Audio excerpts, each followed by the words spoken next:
questions about Web3 and the Metaverse since it seems like everyone is talking about it. Could you give us a quick introduction? Oh, sure. First, there isn't a clear definition of Web3, so I'm going to give you a rough definition of what Web 1 and Web 2 are. Now I'll explain what Web 3 is. Web 1 is what the internet was since its beginning until early 2000. You can load some pages, read information, and that's it.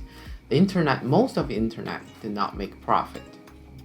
Then we have Web 2, which is from early 2000 until now. The biggest change is that internet users start to interact with each other. We're all creators. That means we post our story on social media and leave comment on other story and more. Not only can we get information from the internet is also getting information from us, so they can serve us better and make sure we stay on their website longer. The internet also make profit from ad. And Web3 is the time we use all sort of technologies to somehow melt the physical boundary between people.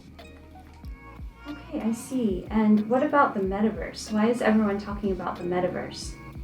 Well, that's a good question. The Metaverse is actually graphically rich virtual world.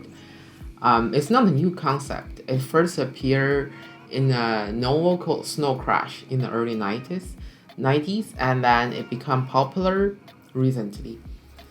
There are many definitions of metaverse. Basically, it is a virtual world where people do things we usually do in the real life with the augmented technology, AR.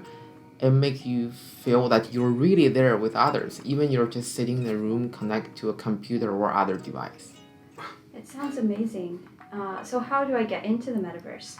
Well, it's easy. First, you choose your platform provider, such as Meta, Microsoft, Unity software. Then you choose and customize an avatar. That's who you will be in the metaverse.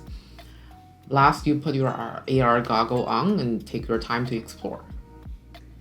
Cool. So I'm curious, how do these relate to me, the Web 3.0 and the Metaverse? Well, that could really change our life.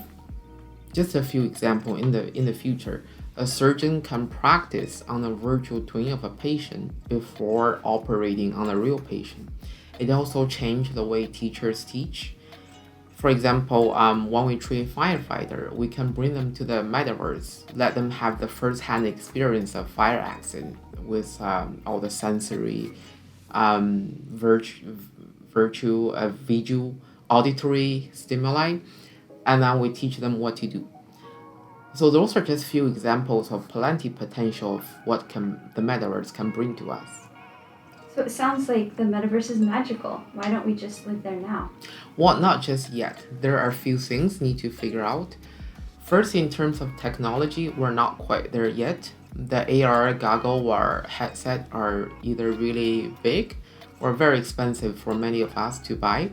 Second, there are many gray areas in terms of metaverse regulation. For example, if I commit a crime in the metaverse world, should I be sentenced based on what I did? Or what law is there available to make such judgment? Also, there are things already exist in the real world, such as identity hacking. Those will be even worse in the metaverse. So before we get in there, we need to get things figured out.